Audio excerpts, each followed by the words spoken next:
রাস্তায় পড়ে গেছে। বেশি আরো কথা না বাড়িয়ে এটা বাড়ি থেকে রেখে দিয়ে আসো।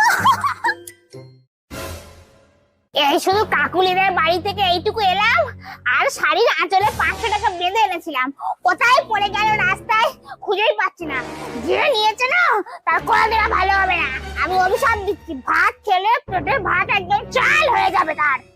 এ বাবা, আমার অভিশাপ দিচ্ছে পেটের মধ্যে নাকি ভাত গেলে চাল হয়ে যাবে। আমি আগে টাকাটা এনে দিয়ে দিই বাবা। ও দিদি, তোমার টাকা হারিয়ে গেছে না?